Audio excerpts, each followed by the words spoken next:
L'édifice du Centre, l'un des bâtiments les plus connus du pays. C'est le joyau des édifices du Parlement à Ottawa et un symbole canadien fondamental. Conçu dans le style néo-gothique par John Pearson, c'est un véritable chef-d'œuvre architectural. Combinant d'immenses dimensions avec un sens artistique et un savoir-faire minutieux. Il rappelle Westminster tout en étant typiquement canadien. Se promener dans les couloirs de l'édifice du Centre, c'est comme traverser l'histoire. Chaque pièce et chaque espace raconte l'histoire du Canada passé et présent et du Canada dont l'histoire n'a pas encore été écrite. Abritant les deux chambres du Parlement, cet édifice est souvent considéré comme symbole de la démocratie. Entre ces murs, plusieurs générations ont contribué à façonner le Canada d'aujourd'hui par la détermination et le défi. Une fois de plus, je parle au nom de tous les députés et de l'ensemble du peuple canadien lorsque je dis que nous sommes décidés sans réserve à demeurer aux côtés de la Grande-Bretagne et des autres nations qui luttent pour la liberté. Au moyen de débats et de discussions. Aujourd'hui est un tournant pour ce gouvernement et, en fait, pour tous les Canadiens.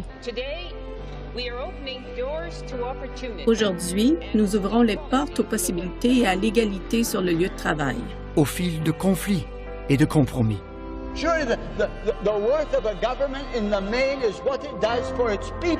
Il est certain que la valeur d'un gouvernement est ce qu'il fait pour ses citoyens. La mesure dans laquelle il améliore la qualité de leur vie et leurs soins de santé, leur procure une plus grande sécurité, un niveau plus élevé de normes morales. C'est ce qui fait la grandeur d'une nation. C'est ici, dans la salle du Sénat, que les sénateurs et sénatrices se réunissent et débattent des questions nationales depuis près d'un siècle. Nous avons l'obligation, me semble-t-il, de défendre ce pays. Nous devons défendre nos provinces. C'est le rôle du Sénat de provoquer, d'enquêter, de recommander des améliorations, d'inciter le gouvernement à tenir compte de nos réflexions.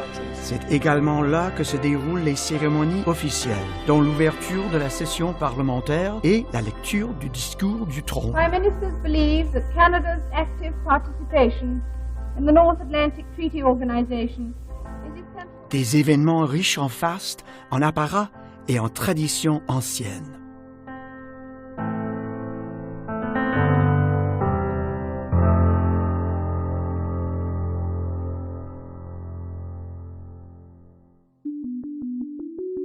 L'édifice du Centre est actuellement fermé. Depuis 2019, le bâtiment subit une modernisation absolument nécessaire. Ce n'est pas une mince affaire. Il s'agit d'un projet qui durera une dizaine d'années et qui devrait être terminé en 2031. Le coût estimé se situe entre 4,5 et 5 milliards de dollars. Actuellement, plus de 450 travailleurs sont présents chaque jour sur le site et ce nombre augmentera lorsque le projet atteindra son apogée. Il réunit un large éventail d'experts dans divers domaines, dont l'ingénierie, la construction, l'architecture, la maçonnerie et la restauration, entre autres. Il s'agit du plus grand et du plus complexe projet de réhabilitation d'un édifice patrimonial jamais entrepris au Canada. Jennifer Garrett est à la barre. Depuis 2016, elle est directrice générale du projet de réhabilitation de l'édifice du Centre. Et elle est actuellement sous-ministre adjointe par intérim à Services publics et Approvisionnement Canada. Il s'agit du ministère chargé de superviser les édifices de la colline du Parlement. Le bâtiment avait grand besoin d'être restauré avant le déménagement. Il est magnifique. Et à l'œil nu, lorsqu'on le traverse, on pourrait penser qu'il n'a pas besoin d'être réhabilité. Mais en réalité, si vous regardez de près, vous verrez les fuites du toit, les endroits où le bâtiment a subi des changements assez spectaculaires. Et si nous n'étions pas intervenus dans le bâtiment, nous aurions mis en péril le fonctionnement du Parlement. Garrett et son équipe ont une longue liste de travaux à effectuer. Il y a aussi des fuites de conduites d'eau et de chauffage qui datent du début du 20e siècle, comme celles que l'on trouve dans le sous-sol. Le système de ventilation a été conçu pour une époque où les bureaux étaient chauffés par des cheminées à bois et il faut maintenant le remplacer. Certaines sculptures sont endommagées. Il y a du mortier qui s'effrite et des pierres qui sont fissurées. Si rien n'est fait, certaines sculptures et les pierres qui les entourent disparaîtront. Le béton qui soutient le bâtiment se dégrade aussi. Par exemple, cette colonne au sous-sol de la Tour de la Paix. Enfin, l'acier à l'intérieur et à l'extérieur du bâtiment rouille et se dégrade.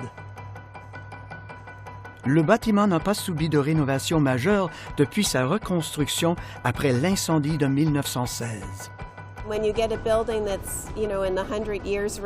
Lorsqu'un bâtiment a plus de 100 ans et qu'il abrite un parlement en exercice, le seul moment où il est possible d'y apporter de petites modifications est pendant les vacances et l'été, ce qui est parfois inefficace pour effectuer certains des travaux de réhabilitation majeurs qui ont dû être entrepris dans ce bâtiment après 100 ans.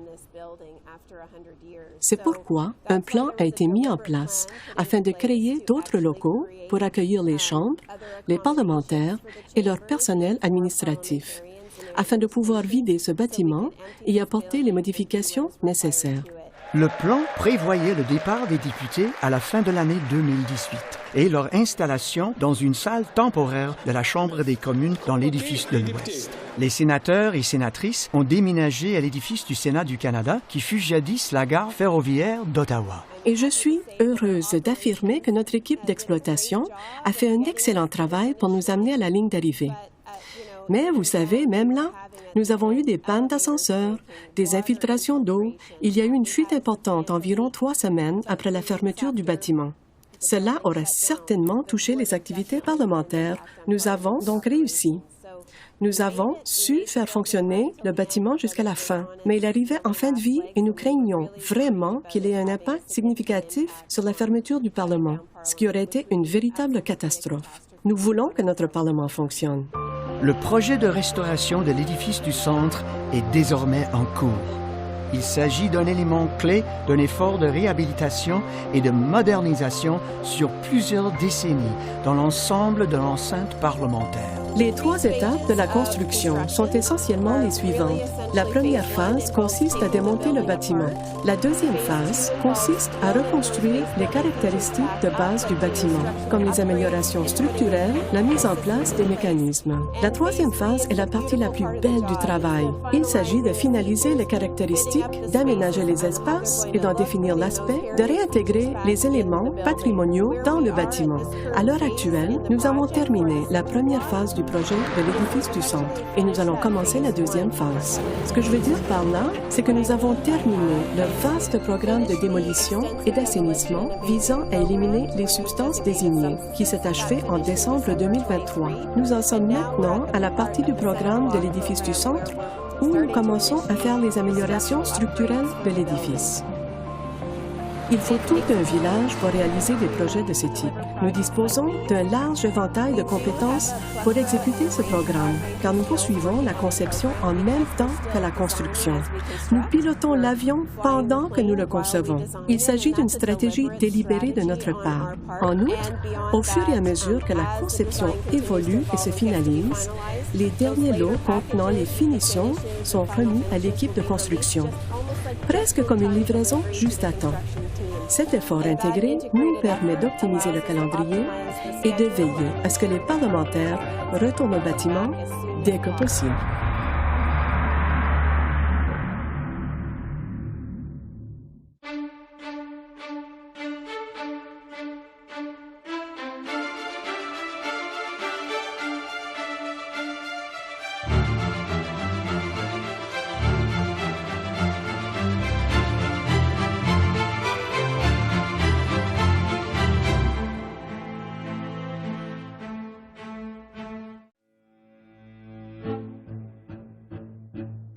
Le 6 novembre 1867, le premier Parlement du Canada s'est réuni ici, à la Chambre des communes.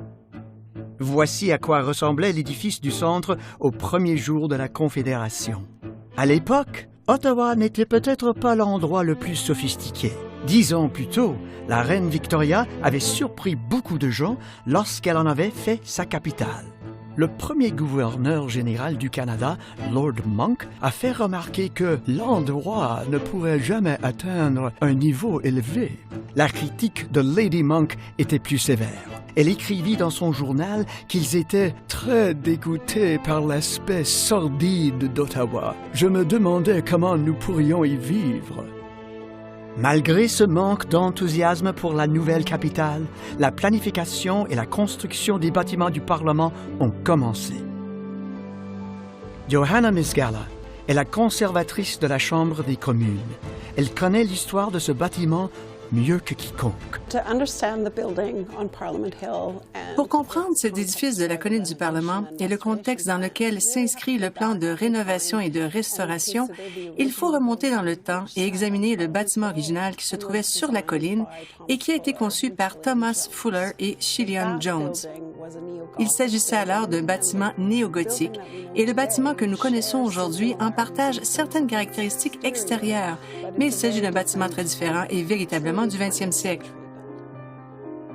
L'édifice du centre ouvre officiellement ses portes en juin 1866. Toutefois, les édifices du Parlement ne sont pas encore terminés. Un an plus tard, le 1er juillet 1867, le Dominion du Canada voit le jour. Un événement qui s'accompagne d'un sentiment accru de fierté à l'égard d'Ottawa. Sa réputation de bidonville boueux s'estompe rapidement. La jeune capitale se développe et se transforme. Orné, décoratif et innovant, cet ensemble de bâtiments est considéré par beaucoup comme l'un des plus beaux exemples d'architecture néogothique au monde. Ce bâtiment est resté sur le site pendant une cinquantaine d'années. Le 3 février 1916, un incendie s'est déclaré et a quasiment détruit le bâtiment.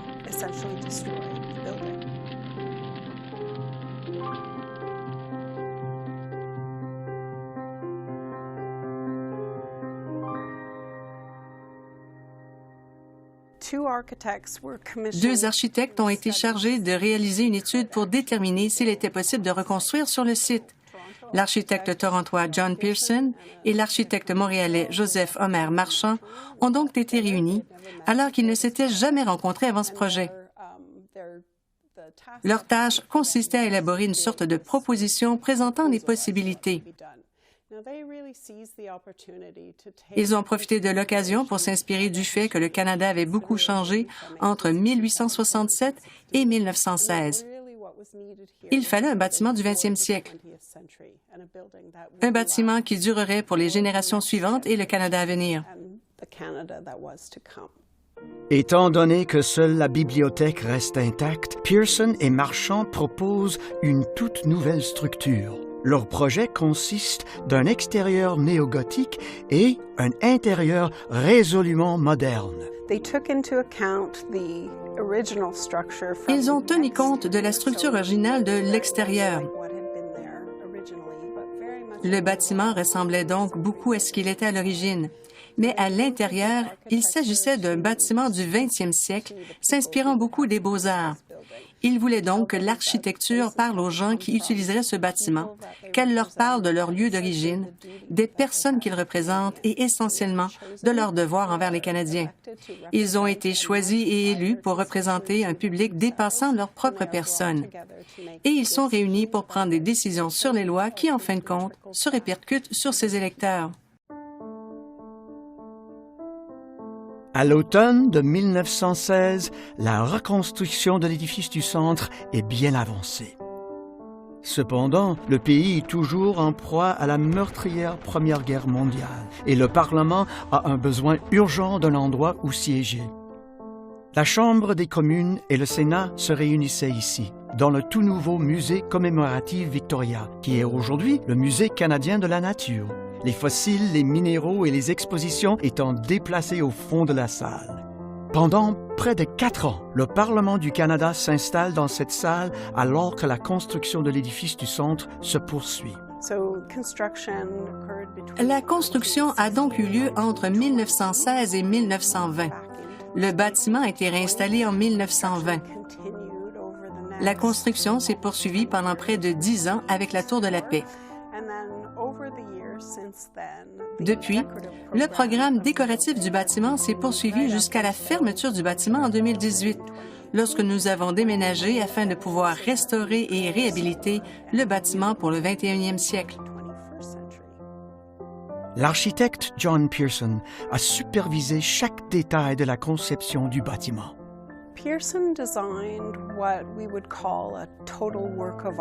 Monsieur Pearson a conçu ce qu'on pourrait appeler une œuvre d'art totale, en ce sens que non seulement la structure physique du bâtiment, mais aussi les éléments décoratifs, l'ameublement et même l'aménagement de l'espace visaient à permettre aux gens de comprendre la raison d'être du bâtiment et ce qui s'y passe.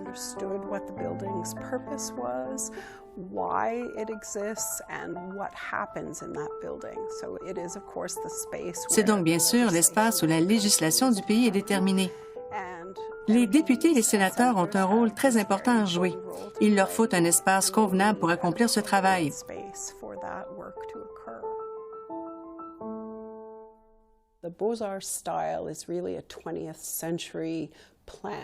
Le style Beaux-Arts est en fait un plan du 20e siècle. Il se caractérise par une hiérarchie de l'espace, une simplicité du but du bâtiment. Il y a une hiérarchie quant aux éléments décoratifs, ce qui veut dire que les espaces les plus importants pour comprendre le lieu justifient la décoration maximale et les principes de conception les plus élevés.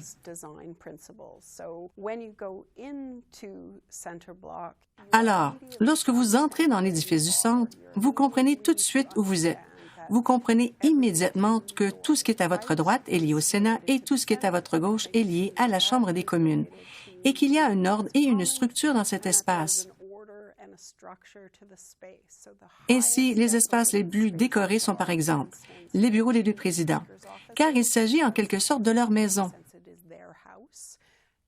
Ensuite, on peut penser aux chambres, car c'est là que se fait le travail le plus important. Il y a aussi le bureau du premier ministre et celui du chef de l'opposition.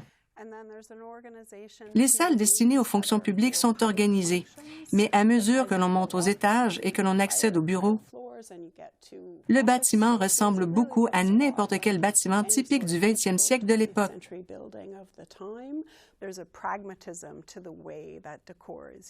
Le décor est pragmatique, les finitions sont choisies, les matériaux les plus nobles sont utilisés dans les endroits les plus importants, comme le bois ou le marbre.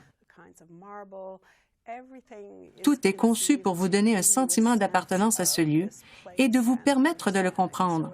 Ainsi, dans la mesure du possible, des matériaux canadiens ou du moins nord-américains ont été utilisés dans cet espace pour rappeler aux gens les lieux d'où ils viennent pour se réunir à Ottawa, dans ces deux chambres.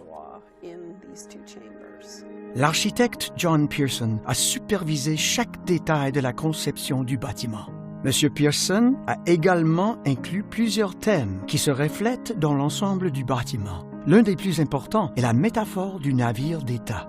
Ici, dans l'entrée principale de l'édifice du centre, la figure de Poséidon est sculptée dans la colonne centrale du hall de la Confédération. Poséidon est le dieu grec des mers, des tempêtes et des séismes. Ensuite, il y a ce qu'on appelle un compas rose, et en utilisant le marbre sur le plancher, on a une vue de la mer, de la terre et enfin du cosmos. L'idée est encore cette métaphore du navire de l'État, l'idée que peu importe les difficultés, il y a toujours un ordre et une bonne gouvernance, et qu'il y a toujours quelqu'un qui dirige le navire et qui est essentiellement à la tenue du gouvernail. Lorsqu'on se trouve dans le bureau du premier ministre, on retrouve des éléments décoratifs nautiques partout, car c'est bien sûr le premier ministre qui tient la barre du navire. Et dans tout le bâtiment, il y a de petites touches liées aux poissons ou aux créatures marines ou à d'autres éléments qui rappellent cette métaphore.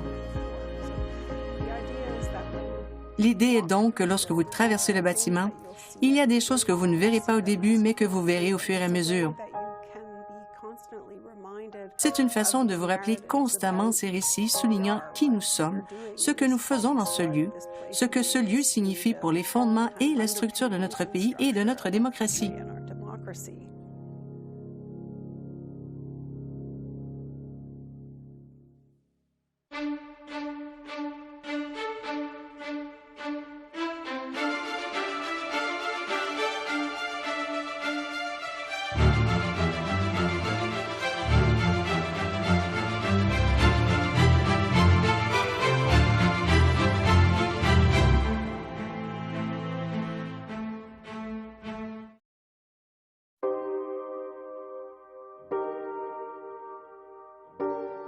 La protection et la préservation de plus de 20 000 biens patrimoniaux font partie intégrante du projet de réhabilitation de l'édifice du Centre.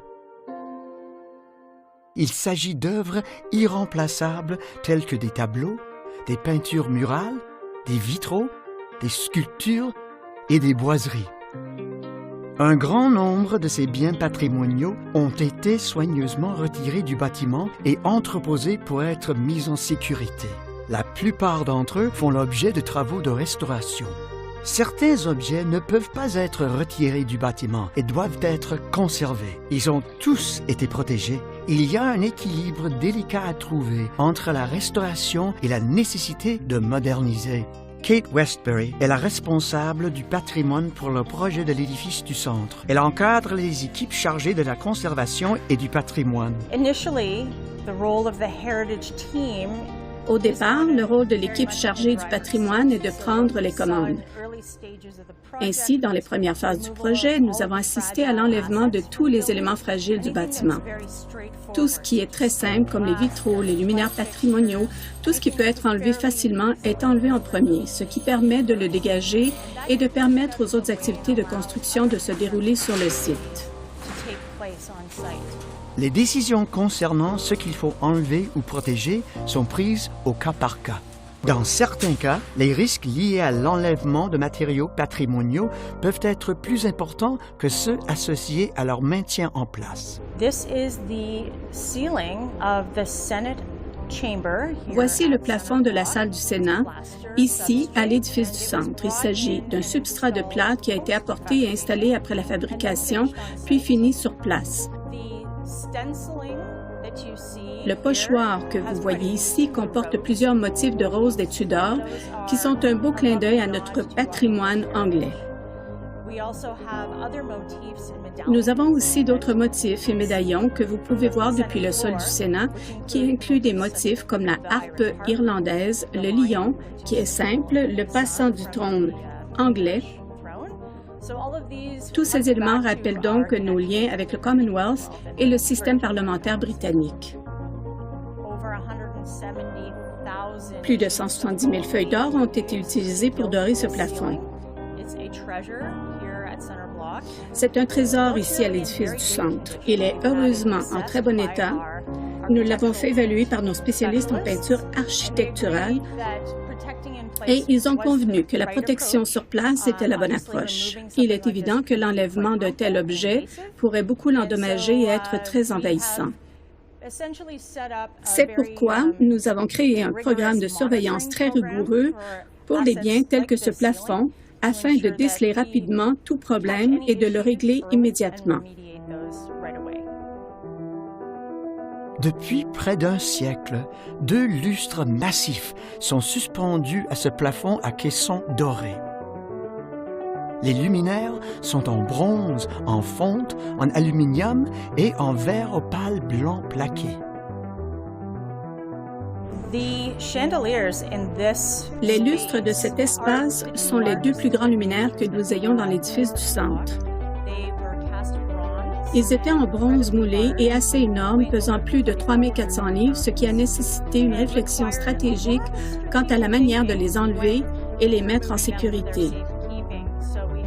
Nous avons donc dû créer un système de poulies et faire appel à des ingénieurs pour nous assurer que nous pouvions enlever les luminaires en toute sécurité et sans endommager le bâtiment. Ces objets ont ceci d'unique qu'ils comportent une pièce moulée qui doit rester intacte. Cette pièce représente la majeure partie de son poids. C'était donc un véritable défi.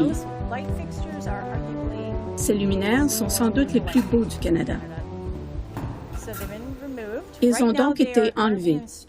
À l'heure actuelle, ils sont entreposés dans des caisses en toute sécurité et nous élaborons en ce moment même des plans de conservation et de traitement. Ils seront confiés à un spécialiste de l'éclairage qui les traitera et les remettra en état, puis les modifiera légèrement afin qu'ils répondent à nos exigences en matière d'éclairage en 2023. Elles seront ensuite réintégrées ici. Nous devrons donc repasser en sens inverse par ce processus logistiquement difficile. Les restaurateurs ont un autre défi.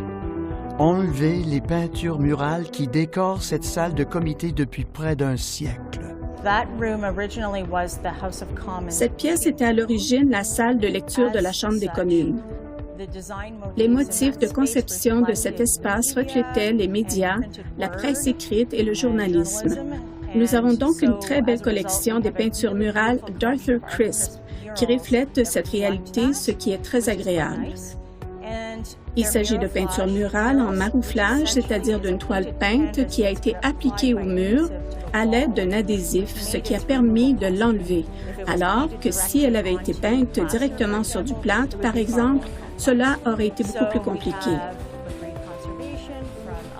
Une entreprise locale de conservation d'œuvres d'art a donc effectué un excellent travail de conservation et a retiré ces œuvres d'art en grattant délicatement chaque pièce et en les enroulant.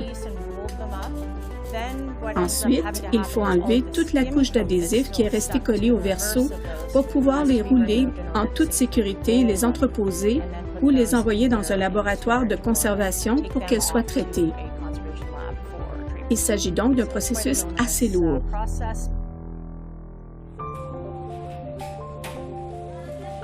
Ici, dans le bureau du chef de l'opposition, une autre tâche ardue est en cours. L'enlèvement de fresques centenaires. Celles-ci ont été peintes par l'artiste italien Attilio Pusterla en 1920.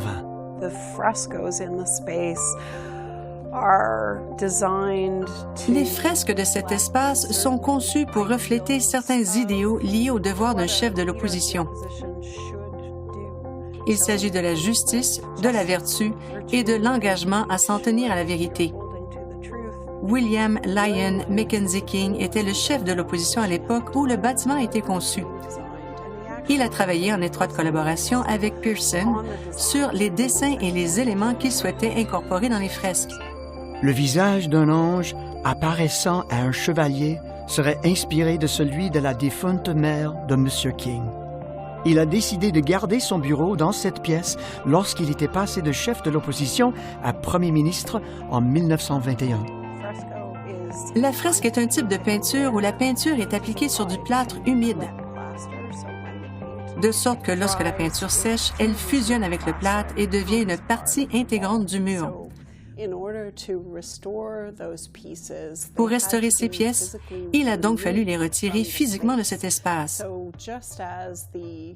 Ainsi, tout comme les boisés et une sorte de meuble dans l'espace, ces éléments occupent aussi une place spécifique et doivent être retirés avec beaucoup de prudence afin que l'on puisse les replacer dans les espaces d'origine avec le plus grand soin. Une fois le traitement de conservation terminé, les fresques resteront entreposées jusqu'à ce qu'elles puissent être réintégrées en toute sécurité dans l'édifice du centre. Il y a des échafaudages dans tout l'édifice du centre. Ils sont évidemment nécessaires pour effectuer les travaux eux-mêmes et ils offrent une nouvelle vue du bâtiment. Nous nous trouvons dans la salle de la Chambre des communes, ici à l'édifice du centre, et les magnifiques sculptures que vous voyez ici, protégées in situ, appartiennent à la série de lacs de l'Amérique du Nord britannique qui se trouve dans toute la salle.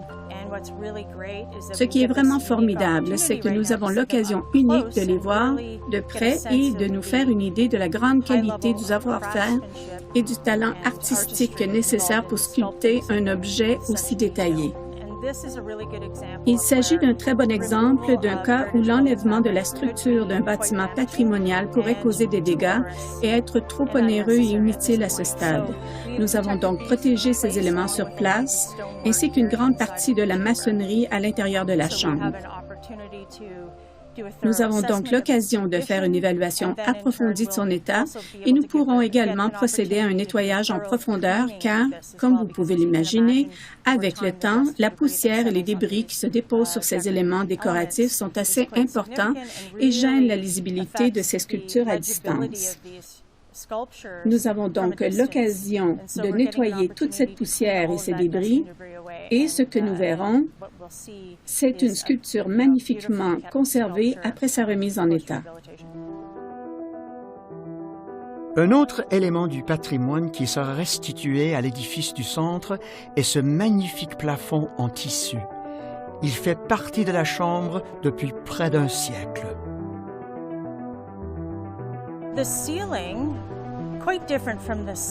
Le plafond, qui est très différent de celui de la Chambre du Sénat, était en fait un textile peint, un lin qui a été enlevé dans le cadre de notre projet d'enlèvement des biens fragiles. Il s'agissait de le sortir du bâtiment et de l'entreposer en sécurité afin de se préparer pour le processus de démolition et d'abattage qui s'impose. Il y a pas mal d'amiante dans et autour du plafond, ici, dans la chambre. Bien sûr, si nous pouvons l'enlever, nous pourrons alors passer à l'abattage. Il s'agissait d'un enlèvement compliqué dans la mesure où nous avons dû développer toutes sortes d'outils et d'appareils afin d'enlever et de rouler l'amiante en toute sécurité, car nous avions des bandes de textiles très longues qui devaient être enlevées en une seule pièce.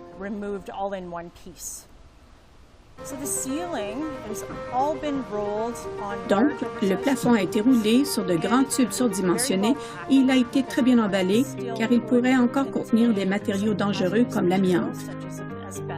Ces matériaux seront donc nettoyés à fond et conservés afin d'être réinstallés dans le bâtiment.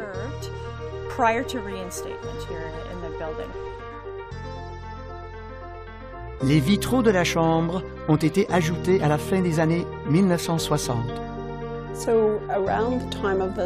Ainsi, à l'époque du centenaire de la Confédération, le président Lamoureux a commandé plusieurs projets pour l'édifice qui se rapportaient à ces 100 ans d'existence du Parlement. L'un d'entre eux concernait les vitraux commandés pour la Chambre. Il a demandé à la sculptrice du Dominion de l'époque, Eleanor Milne, de réaliser une série de dessins qui serviraient à la fabrication des vitraux. Son idée était de créer un vitrail pour chaque province et territoire afin de rappeler aux parlementaires d'où ils viennent et pourquoi ils se retrouvent dans cet espace.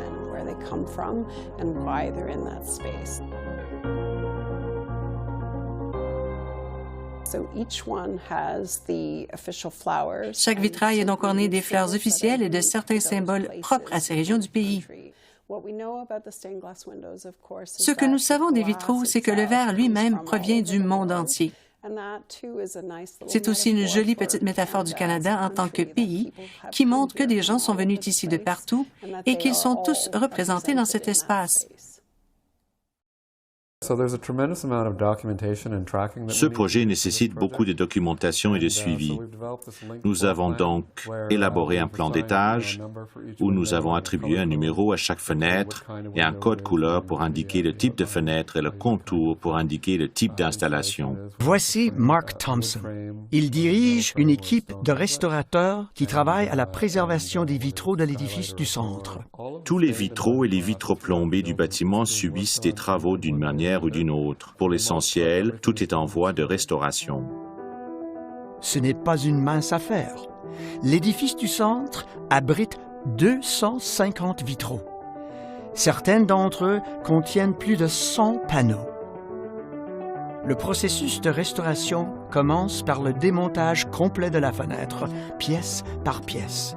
C'est un travail laborieux. Nous avons passé environ 1 an sur place à tout documenter, photographier, mesurer, à rédiger des rapports, etc.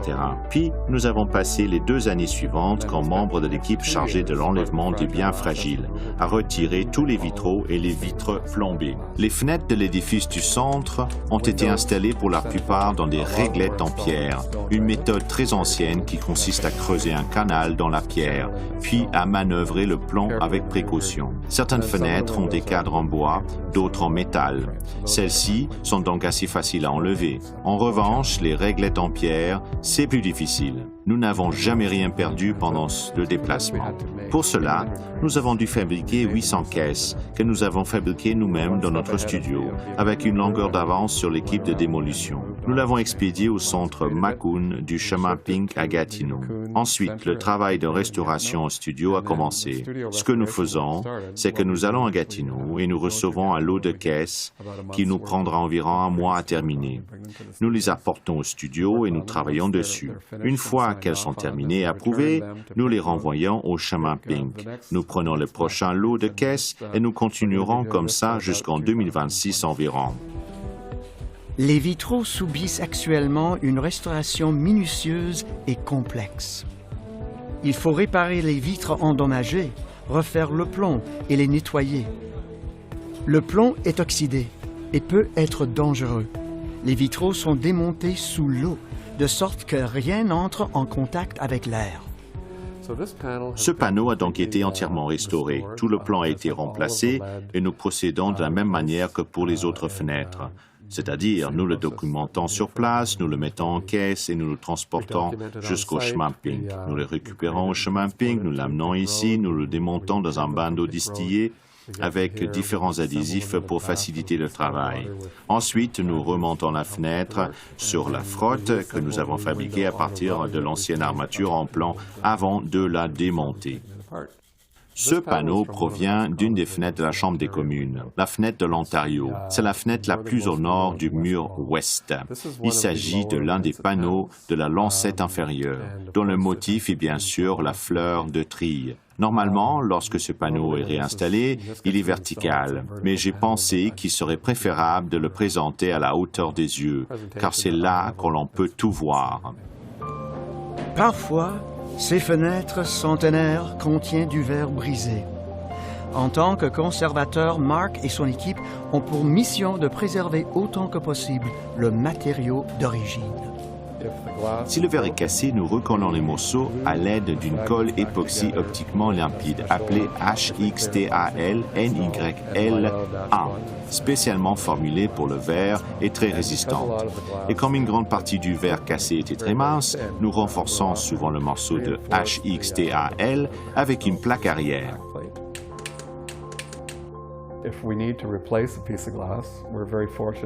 Si nous devons remplacer un morceau de verre, nous sommes chanceux de disposer d'un très bon inventaire de verre européen fait à la main au milieu du siècle, qui n'est plus disponible au Canada. Nous sommes donc en mesure de reproduire toutes les teintes de base utilisées par les vitraillistes pour fabriquer ces fenêtres. Il est difficile d'obtenir beaucoup de matériaux pour les vitraux, mais j'ai racheté différents studios qui fermaient au fil des ans et je dispose d'une énorme palette de ces matériaux que je peux utiliser pour assortir n'importe quel vitrail. Il s'agit d'une formidable collection de verres qu'on peut apprendre beaucoup de choses en travaillant dessus. C'est extrêmement instructif. Comme pour toutes les vitrines, on apprend des choses. Mais celles-là sont formidables et c'est vraiment un plaisir.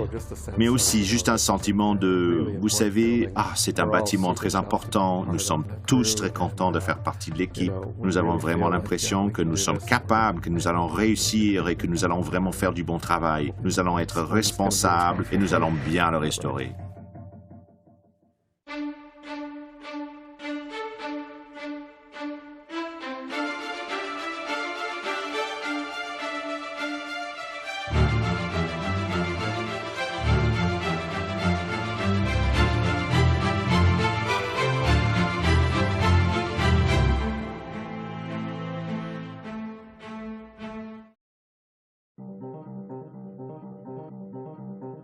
Une équipe d'experts a été recrutée pour le projet de restauration de l'édifice du centre. Ce sont des spécialistes de l'accès par corde. Leur tâche consiste à protéger les 4 pinacles historiques situés à chaque coin de la Tour de la Paix. Il s'agit d'un défi de taille qui n'est pas à la portée de tous. Les pinacles sont temporairement enveloppés et sécurisés pendant que la construction de l'édifice du centre se poursuit. Des moniteurs sont également fixés à chaque pinacle pour mesurer les vibrations. La sécurité de la Tour de la Paix est d'une importance capitale pour cette équipe. Après tout, il s'agit sans doute de l'un des sites les plus emblématiques du pays. L'histoire est gravée dans ces murs.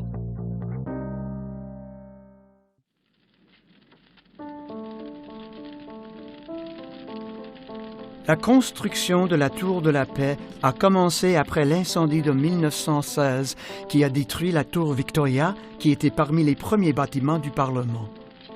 Conçue par l'architecte John Pearson, la tour a été la dernière partie du bâtiment à être construite. Il s'est élevé une section à la fois. Durant ce processus, Pearson a étudié attentivement la conception. Il a réalisé des esquisses et des maquettes à différents intervalles. Il était décidé à créer une tour apte à servir de monument à la mémoire de ceux tués pendant la Grande Guerre. C'était une lourde responsabilité. Pearson aurait même rêvé de la tour et, en ses propres mots, il a vécu avec elle si longtemps, jour et nuit, en raison de son désir de produire une conception appropriée qui réponde à la fois à sa vision esthétique et à sa vision d'ingénieur. Certains pensent que la Tour de la Paix a couronné la carrière de l'architecte Pearson. D'autres noms ont été envisagés. La Tour Victoria, la Tour de la Victoire, la Tour de la Paix et de la Victoire. Mais Pearson était catégorique. Ce ne pouvait être que la Tour de la Paix.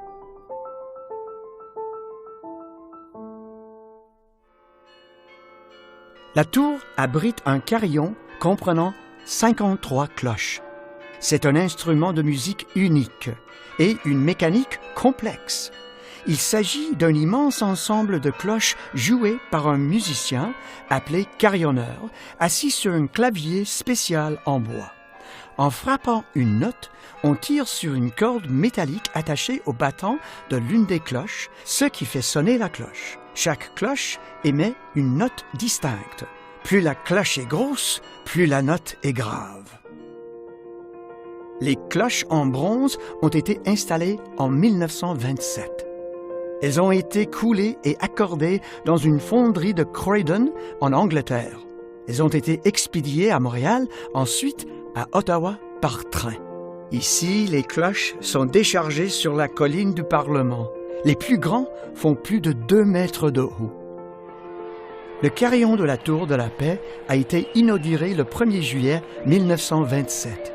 C'était aussi le jubilé de diamant de la Confédération. Une foule de 60 000 personnes s'est rassemblée pour participer à la cérémonie et entendre le carillon pour la première fois. Il s'agissait également de la première émission radiophonique nationale en direct. Selon certaines informations, plusieurs millions de personnes l'ont écouté. It was thereupon decided to install the carillon as the crowning feature of the memorial tower and as the most fitting symbol of the peace. Le premier ministre de l'époque, Mackenzie King, a qualifié le carillon de « voix de la nation ». Aujourd'hui, près d'un siècle plus tard, la voix de la nation doit être affinée, rénovée et restaurée. Et pour cela, il faut l'expertise de personnes comme Caitlin Rouse. Je suis technicienne de projet et je gère la portée, les coûts et le calendrier de la numérisation et de l'assemblage partiel du carillon. Il y a 2 aspects à cela. Le premier est une intervention structurelle sur la Tour de Paix. Pour faire avancer ces travaux, nous devons donc retirer les éléments patrimoniaux du beffroi. Ensuite, c'est la première fois que nous avons l'occasion d'intervenir depuis l'installation du carillon en 1927, non seulement pour restaurer et refabriquer certains éléments du carillon en fonction de leur âge et de leur usure, mais aussi pour améliorer la qualité du son de l'instrument. Royal Icebouts est une entreprise de restauration aux Pays-Bas qui restaure et refabrique les cloches. Elle a été choisie pour enlever et restaurer les cloches du carillon.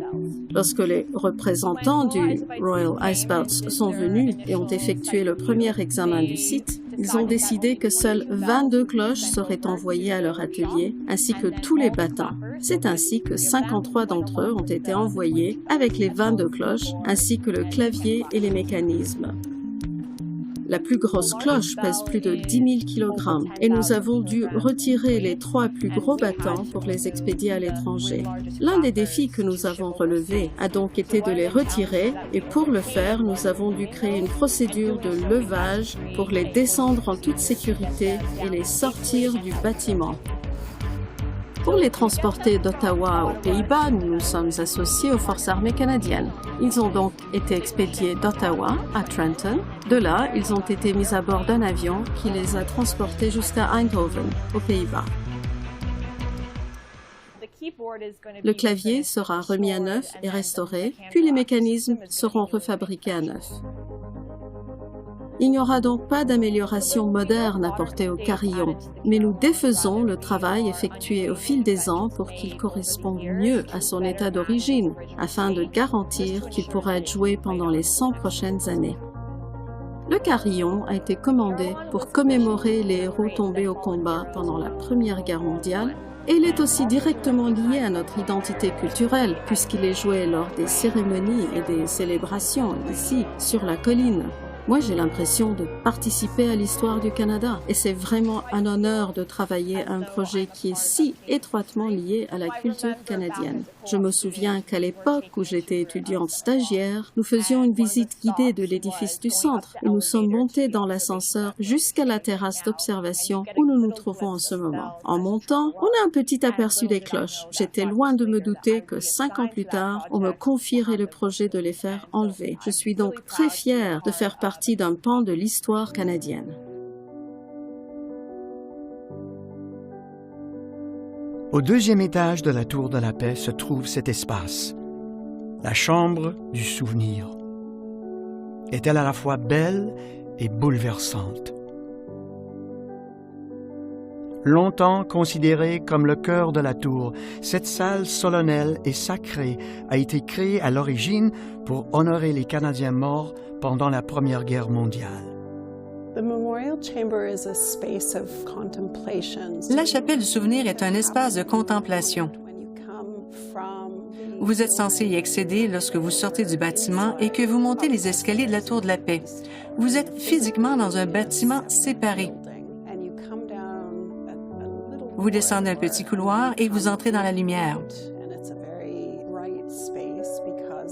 C'est un espace très lumineux grâce aux vitraux qui s'élèvent sur plusieurs étages. Le plafond est également haut de plusieurs étages, de sorte que vous avez l'impression d'être soulevé, mais aussi d'entrer dans un boisé sacré.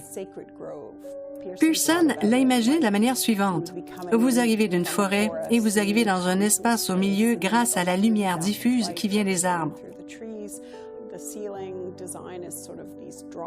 Le plafond est constitué de ces arcs en éventail qui rappellent un peu l'idée de la canopée des arbres. Il s'agit de la chapelle du souvenir, qui n'est pas un espace religieux, en ce sens qu'il ne s'agit pas d'un espace consacré, mais qui a une signification en termes de réflexion et d'hommage. Elle a donc une allure très différente du reste du bâtiment. Elle est conçue pour être un lieu tranquille où l'on passe un moment à réfléchir aux sacrifices consentis par ces personnes.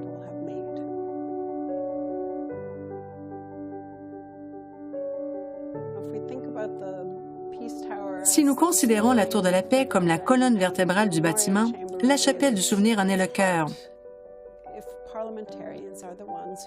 Si les parlementaires sont ceux qui, en fin de compte, décident d'envoyer des gens à la guerre au moyen de loi, ils ont le devoir de rendre hommage à ceux qui font le sacrifice suprême ultime en exécutant ces mêmes décisions.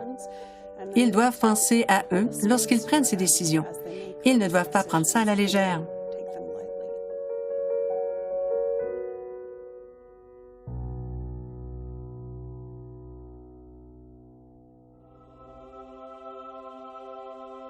Au centre de cet espace se trouve l'autel du sacrifice.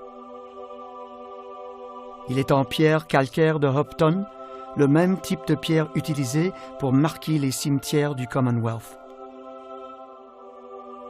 Sur le côté est inscrit un extrait du célèbre roman et allégorie de l'écrivain anglais John Bunyan, Le voyage du pèlerin. Il est surmonté du livre du souvenir de la Première Guerre mondiale, qui contient les noms de plus de 66 000 Canadiens morts pendant la Grande Guerre. La guerre qui devait mettre fin à toutes les guerres. Le nom de chaque soldat tombé au champ d'honneur est magnifiquement conservé et écrit sur du vélin, un type de parchemin résistant. La création de ce livre a pris des décennies et a été achevée en 1942. À l'époque, le Canada vivait une autre guerre mondiale effroyable. Lorsqu'il a imaginé cet espace, John Pearson n'a bien sûr jamais imaginé qu'il y aurait des conflits militaires ultérieurs. Il a donc été envisagé autour de cet hôtel pour ce qu'on appelait à l'époque la Grande Guerre. Aujourd'hui, il y a 8 hôtels et sur chacun d'eux repose un livre du souvenir différent. Au total, ces livres contiennent les noms de plus de 100 000 Canadiens qui ont fait le sacrifice suprême en servant leur pays. Depuis 1942, chaque matin à 11 heures, un garde en tenue de cérémonie défile devant l'hôtel central et s'incline. Il tourne ensuite une page de chaque livre du souvenir. C'est une cérémonie émouvante et solennelle. La salle est fermée au public, mais les membres de la famille des disparus sont autorisés à se trouver dans la salle pour voir le nom de leurs proches.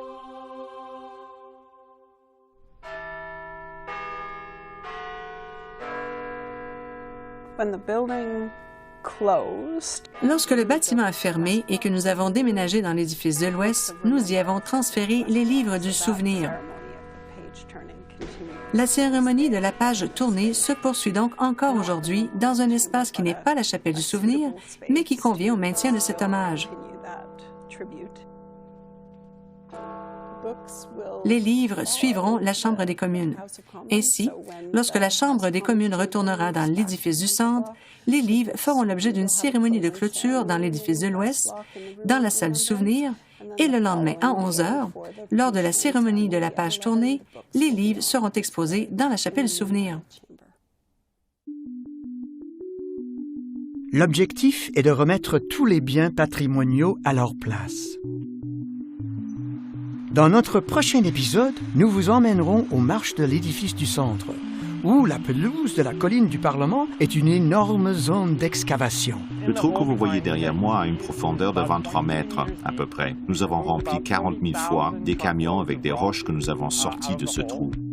Nous vous tiendrons au courant des travaux effectués dans les 2 chambres. Nous sortons maintenant du hall d'entrée du gouvernement et nous nous dirigeons vers la chambre. Elle est probablement méconnaissable. Elle ne ressemble pas du tout à votre souvenir avant la pré-fermeture. Apprenez-en davantage sur la cure de jouvence tant attendue que subit ce bâtiment. Il y a environ 365 000 pierres sur le bâtiment. C'est donc un projet de très grande envergure. Et passez du temps avec le 6e sculpteur du Dominion du Canada. Voici un bel exemple de bloc vierge. Voici donc quelques-uns des blocs originaux qui n'ont pas été taillés à l'époque. Tout cela dans le prochain épisode de l'émission de CEPAC, Découvrez l'édifice du centre, la restauration.